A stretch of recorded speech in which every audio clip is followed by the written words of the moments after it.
ఈ మనస్పర్ధలు గొడవలు ఇలాగే ఉంటే రేపొద్దున ఏమవుతుందోనని భయంగా ఉంది. అమ్మా మీరేం బాధపడకండి, నేను వెళ్ళి అన్నయ్యతో మాట్లాడి కలిసి తినడానికి తీసుకొస్తాను. అన్నయ్య నా మాట కాదండు.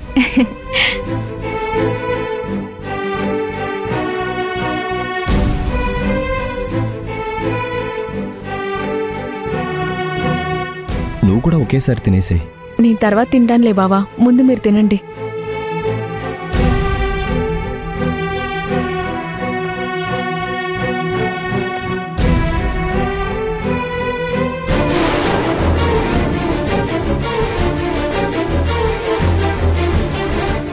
శౌర్య, అక్కడే ఉన్నావే, రా లోపలికి.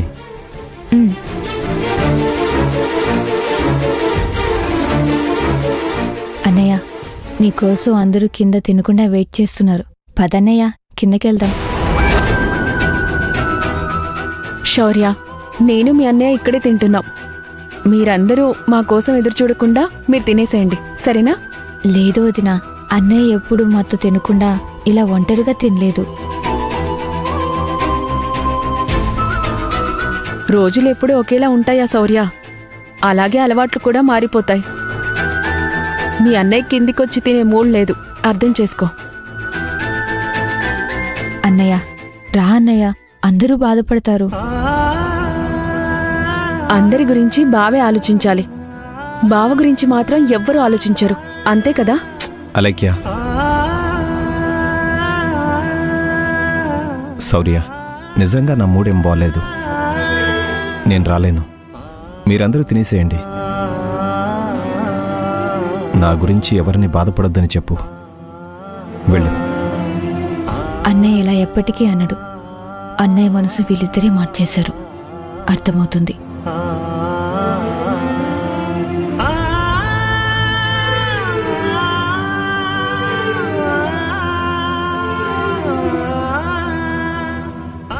బావా,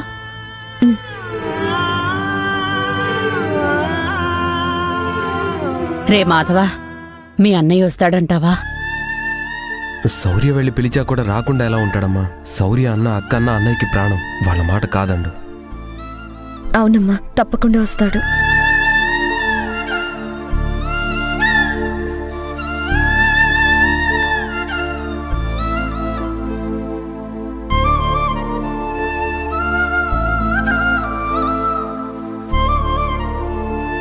రాఘవ అన్నయ్య ఏడమ్మా? అన్నయ్య రాడంట.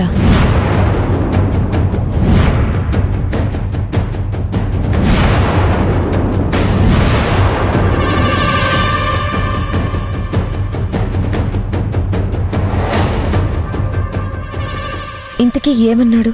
నువ్వు వెళ్ళి ఏమడిగావు? కింద అందరూ మీకోసం వెయిట్ చేస్తున్నారన్నయ్య, రా అందరం కలిసి తిందామన్నాను. దానికి వాడే ఉన్నాడు.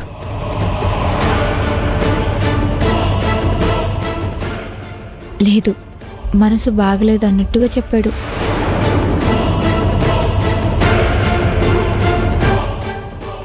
అక్క, నేను వెళ్ళి అన్నయ్యని పిలుచుకొస్తాను. అన్నయ్య ఆగు,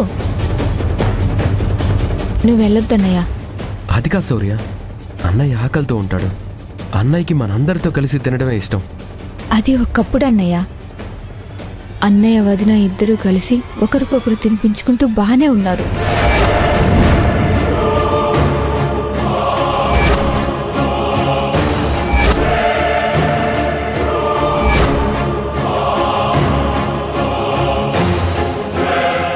అన్నయ్య మన గురించి ఆలోచించే పరిస్థితిలో లేడు, లేకపోతే మన మీద కోపమా అర్థం కావట్లేదు.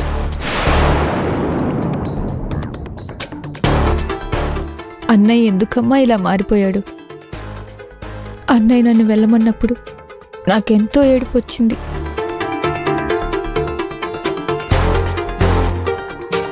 ఏమైందండి రాఘవకి? వాడెందుకు ఇలా మారిపోయాడు?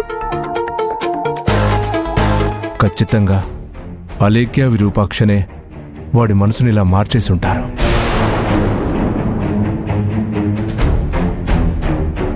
అవునన్న, మీరన్న మాటే నిజం. వాళ్ళిద్దరూ ఈ ఇంట్లోకి ఎప్పుడైతే అడుగు పెట్టారో ఆ క్షణం నుండి మన ఇంట్లో ఇలాంటి మనస్పర్ధలు రావడం మొదలయ్యాయి. వాళ్ళని ఇంట్లోకి రానిచ్చి మనం చాలా పెద్ద తప్పు చేశాం. ఇప్పుడు రాఘవికి అలేఖ్యతో పెళ్లి చేసి ఇంకా పెద్ద తప్పు చేశాం.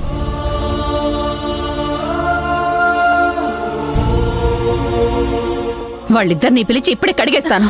అమ్మా, ఆవేశపడకండి. అలేఖ్య విరూపాక్ష వాళ్ళిదంతా చేస్తున్నారో లేదో నాకు తెలీదు. కానీ మీరిప్పుడు వాళ్ళని కోపంలో ఏ ఒక్క మాట అన్నా కానీ అది బావగారికి కోపం తెప్పించొచ్చు. బావగారి మనసు ఇంకా బాధపడొచ్చు. అందర్నీ ఇంకా అపార్థం చేసుకునే అవకాశం కూడా ఉంది. అసలు అలేఖ్య ఎందుకు ఇలా చేస్తోంది? తన ఇంటి పెద్ద కోడలు కదా, తనే ఇంటిని జాగ్రత్తగా చూసుకోవాలి. అందరూ ఆనందంగా ఉండేలా చూడాలి. కానీ ఇలా రాఘవ్ని అందరికీ దూరం చేయాలని ఎందుకు అనుకుంటుంది? దానివల్ల తనకేంటి లాభం?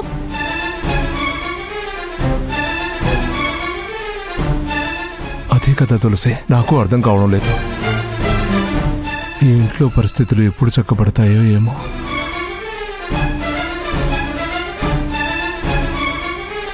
అత్తయ్య, మీరేం బాధపడకండి.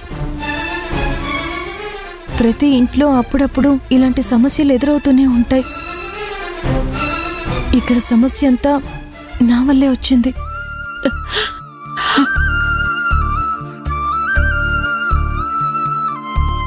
ఈ సమస్యలకి నేనే సమాధానంగా మారుతాను. పరిస్థితులు, మనుషుల మనసులు ఎప్పుడూ ఒకేలా ఉండవత్తయ్యా. ఖచ్చితంగా మారుతాయి. అలాగే బావగారు కూడా మనలందర్నీ అర్థం చేసుకుంటారు.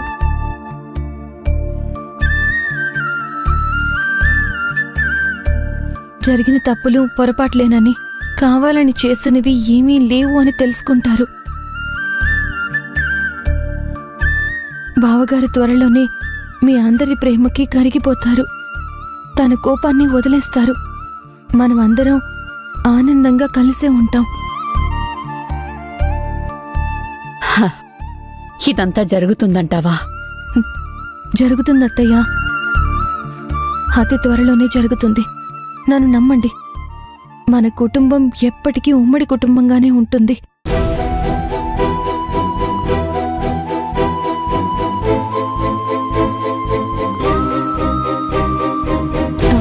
సరే, మీరు భోంచేయండి. కూర్చోండి. రాఘవను వదిలేసి నేను తినలేనమ్మా. అత్తయ్య, మావయ్య, వదినా మీరైనా చెప్పండి.